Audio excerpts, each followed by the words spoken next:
Well, good morning, folks, and welcome to the Rangers Reviews morning briefing for Tuesday, the 10th of August. It's the morning before what can only be described as a huge game as Rangers welcome Malmo to Ibrox in the Champions League qualifiers. Jonny, I'm slightly nervous, slightly apprehensive. For you, this is the biggest game for Rangers in how long? Certainly in my memory, it feels like at least a decade. Yeah, I mean, there were some pretty huge games last year, but given the gap between Rangers and the rest, it never felt like they were win or die. But this one, you know how big it is for Rangers to get into that playoff. It's absolutely massive. The money on offer in the Champions League, and of course, it gives them the chance of having back-to-back Champions League qualifications, because we know if Rangers win the league this year, they will go straight into the Champions League. So that's the best part of 80 million quid if you hit these two targets. And that's just absolutely transforming for a Scottish football club. There's no getting away from it. It's absolutely huge. So I do think it's certainly the biggest game since the last two-legged tie with Malmo. It's the biggest game of the Gerrard era. But I think we all agree they're going to have to play a lot better than they did in the first leg. And I'm sure they will, backed by what will be a ferocious, raucous carnival atmosphere at Ibrox. And I expect that when you're in that stand tonight, Joshua, the hairs on the back of your neck are going to be upright when Lucy of Ibrox begins, because I think there'll be an electricity in the air that probably hasn't been there. You factor in the size of this game, with the fact that fans haven't been properly back, I think it's going to be something absolutely special tonight. Yeah, I tend to agree with you, and I'm very much looking forward to it. Thinking back to last week, Jonny, obviously I think we were both quite confident ahead of the match with Malmo in Sweden. I don't think Rangers hit their level. I think it's quite well documented, and Steven Gerrard said as much in his press conferences since. Looking back at that game last week, how worried are you about the threat of Malmo? Are you still of the opinion if Rangers can hit their level tonight, they go through? Yeah, absolutely. Yeah, absolutely. I don't think Malmo are any great shakes. I think they're a good side, but you compare them, for example, to Galatasaray, to Benfica, to Porto, even to Braga, who I think were an excellent side, and they don't scare me looking at them in comparison to those teams. So I think if Rangers go in with the right mentality, they're at it from the off, and Gerrard picks the right side, and I think you'll have to be quite careful because there's a balance to be struck here in terms of being strong at the back, but at the same time, Rangers do need to win this game, so there needs to be attacking intent there, and that was a problem against Dundee United, it's the final third. And if Rangers can do that, they'll go through. But they can't play like they've played in the last two games. If they do, they will go out. Yeah, absolutely. And I think if you look back to last week, there was a lot of it was quite a disjointed team in a sense. You look at that front three who obviously hadn't played together much, if at all. I don't know how fit Alfredo Morelos is for tonight, but it certainly seems like a game. I mean, I wrote in the predicted lineups, I'd rather he gives us 60 minutes and runs himself into the ground, as he always seems to do in these European ties. And I just think if we manage to start the game well, I agree. I'd actually probably go for Scott Arfield. We'll come on to our predicted lineups in a minute. In that midfield three, just so we've got a little bit more of running in from the midfield. But you look back to the Galatasaray game last year, and this comes into the whole discussion about pressure, about how these teams rises to occasions. Monetary wise, and the season before against Legia, when we were about to go into extra time, monetary wise, these games were still of huge significance for the football club. And the season before as well, you remember that Rangers went through the match against Malmo was the first qualifier that Rangers have lost under Steven Gerrard in his fourth season, which is mental.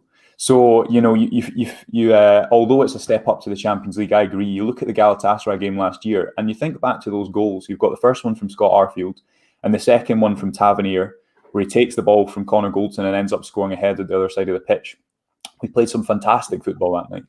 And I think the crowd will only add to, as Gerrard has rightly pointed out, will only add to the occasion. So I really fancy them to turn up for it. And as Steven Gerrard says, they're only one result away from really lighting the touch fire again, and then going into a Champions League playoff, which would be absolutely huge. And I mean, I'll ask you now, Johnny, your predicted lineups. I'll go through mine in a second. What's the big calls you see Gerrard's making? I mean, it's a much stronger squad than last week, which is the positive. Yeah, I mean, in terms of my lineup, I suppose the big one that people will pick me up for, but and I'm aware that it's a sort of 50-50 call, but I've gone for Leon Balogun at the back. So I can see why people are saying Helander, because he knows that league and he knows that squad, and he's a very, very good defender. But I think Rangers are going to be going forward in this game, trying to get goals. So I think on the transition with Helander at the back, they might lack a little pace. Now, what Balogun gives you, as well as being a solid, dependable guy, generally, he's quick. He's real quick. So it means that if Malmo are coming back at Rangers quickly on the counter-attack, they've got that little bit of extra oomph to get back and cover them. So I think Balogun will slot in there. But you disagree, don't you? Yeah, I mean, I don't disagree with your reasoning. I just think you look back at Steven Gerrard's post-match press conference or interview after the game, and he called Helander's performance Champions League level. Yeah. And although I agree we'll push higher up the pitch, the game last week was a tricky game in terms of if you're worried about a defender being isolated anyway, because they obviously went 2 up. And the second goal comes from they were really brave in the centre of the pitch and the amount of bodies they put forward. And the thing with Helander, I always tend to fancy Helander over Balogun because I think the pace discussion is a little bit. I don't know. I'm not fully there with it. I think his positioning is just so clever. The way he uses his body we obviously seen that against Dundee United as well at the weekend. The way he uses his body against his markers is so effective. And in the last game that Leon Balogun played, when we tried to press up in Europe against Slavia, obviously a lot of people had difficult nights that night, but his pace in transition wasn't the most effective because he didn't have a great game in the box. So I think that I do fancy Helander to start, but I wouldn't be surprised if Balogun starts. And this has happened a lot. You see where a player goes up for a press conference, or Gerrard mentions something specific, and because we have such a real wealth of options, someone else comes in. So I would be happy with either. I'd also say maybe Gerrard has tended to fancy that left footer on the left side. That's tended to be a theme throughout pre-season, and we've seen Balogun playing the right a little bit more to maybe rest Goldson. Obviously that won't happen tonight, but we'll see. I think we agreed with Tavernier and Barisic. Moving into the midfield, I went for Arfield, Davies and Aribo. I think, did you go for Lundstrom? I did, yes. I just think that... Listen, he's a Premier League player and he's had a poor start and he's been at fault for 2 of the 3 goals that have been scored in the last 2 games. And to be honest, I think that kind of slow start would probably be expected for a Rangers midfielder, given the amount of tactical information that they have to get used to. Yeah, I mean, that position is absolutely crucial in terms of covering the fullbacks and the way Rangers play. Yeah. So it's always going to take a little bit of time for him to get used to that. And I think, obviously, playing at Sheffield United, which were a team that were relegated in the Premier League, and the season before when Lundstrom was very good, were scrapping in the sort of mid-table area. I think it's going to take a bit of getting used to the idea that you've got to go and win every game. Yeah. That you've got to be on the front foot, that you've got to play forward passes, that backward passes are illegal. They're illegal up there. You know, if there's something on. So I think there's an adjustment period for him. Yeah. But for me, he brings a level of physicality and muscularity to the midfield. And I think we've already seen signs of this. Now, it's not been well publicised because a lot of people have been focusing on the negatives. But there's already been signs that he can bring that kind of physicality to the midfield that I think Rangers have sometimes lacked. You talked about the Slavia game. I think that was a perfect example where a bit more power would have made a difference. And Lundstrom has that. And we're better to announce yourself as a Rangers player than in this game. So listen, that's why I would put him in. I think Scott Arfield is another good option. You know what you're going to get with Scott Arfield. Yeah. But I think I would give Lundstrom the chance. He's been brought in on a big wage. He's rated within the club as a £10 million player. You know, you need to give him the opportunity for me to show what he can do. And there's no better platform. Yeah, you're convincing me as you speak. I'm joining you on the other side of the fence. I went for Arfield just because of I think maybe to get that balance in the midfield, you want a little bit of tried and tested, but also because he does allow you that he unsettles the midfield because he's going to run beyond. But then also equally that does maybe leave you a little bit exposed on the right flank. I mean, I think the thing with Lundstram that's interesting is that we've spoken about it. The two of the three goals, as you mentioned. I think the thing is with all those goals, it's not a lack of intention from Lundstram. You look at the Malmo game; he knows this player should be picked up. He's pointing to Tavernier as he runs off him, and he does get out to the player before they score. It's just that speed. The same with the Dundee United. He is tracking the runner. He probably ball watches a little bit, but you're right. Those two midfielders either side of Stephen Davis play such a formative role in the success of this side, and it does take time. We speak often about how football is a game of just fine margins and yards, and the difference between a cross going in or it being blocked. And in this situation, it was just it's a matter of milliseconds between Lundstram being that little bit quicker out, and that's just, I think, comes from learning your responsibility, from it being ingrained that you look at Glenn Kamara when he plays a game of football for Rangers and he just knows where to be all the time. But it took Kamara time as well. Let's not forget. I remember, I think it was Kilmarnock away where he gave away a bit of a criminal ball across the box for a goal. So, yeah, I mean, I think either are good shouts. For me, the big one will be Aribo, because I think what we really struggled with in Malmo was that neither Lundstram or Arfield are really comfortable coming to build the play from deep. And I think what Kamara does really well in Europe is he's all action. He can be box to box, but he can come receive the ball in pressurized situations, take the pressure off a little bit, attract a couple of markers and offload the ball. And Aribo is obviously a player that plays a little bit higher up the pitch, but I do think he can fulfill that role a little bit better, where he can take the ball in pressurized situations. He knows, he's quite familiar with that left flank. Let's not forget, he's played that plenty of times in domestic competition with Kent and with Barisic. So I think either will work. But I think that will be one of the big changes, is we'll just have a little bit of a better balance in the left. And before we get to comments and predictions on my right here, Johnny, we'll speak finally about the front three. I've went for Hadji, Morelos and Kent. I think, did you go for this? I've matched that completely. Okay. Yeah, probably for me, for this video that we're both in complete agreement, but yeah, we'll just go with it. We'll go for it. We'll go with it. I mean, the interesting one is Hadji. Players are always better when they're out the side, honestly. They absolutely are. But Hadji's had a great start to the season. I think, again, in these situations, he provides a little bit of a link. He moves the play really quickly. I think that's something we lacked against Dundee United, flank to stretch teams. If he's fully fit, for me, because it was a knock, he's built up his fitness in pre-season. I would start him. Morelos, he's Rangers' all-time record European goal scorer. That's all you need to say about that. You can't not start Morelos in this game. Even if he gives you 50 minutes, in my opinion. And then Kent as well, he's one of our best players, and he blows a little bit hot and cold. But I wrote in my piece at the weekend, he did that against Malmo, but he still came up trumps in the last minute to assist Stephen Davis. So talk me through your thinking for the front three. Yeah, some of the hysterical reaction has been we OTT around Ryan Kent. You can't question Ryan Kent. Yeah. Ryan Kent is the best player in Scottish football. I mean, people talk about Odsonne Edouard. Ryan Kent, I think, is, in terms of pure talent, he's absolutely right up there. And, yes, he's a winger, so he has slightly mercurial tendencies. But you can't look at his output last season. I can't remember exactly what it was, but it was something like 13 goals and 12 assists. I can't remember the assists, it was. Yeah, so 25 goal contributions. That's pretty good. So I don't think Ryan Kent's talent, quality, or output is in question at all. And to be giving him stick after 2 games is just unfair. So I've no doubts that Ryan Kent will bounce back. It might not be tomorrow, but he will bounce back.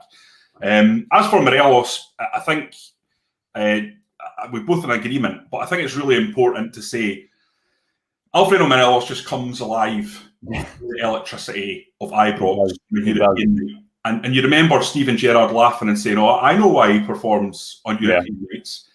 But there's also something about the atmosphere and him being the main man, and he just becomes a total berserker in that final third. He's just like a wrecking ball.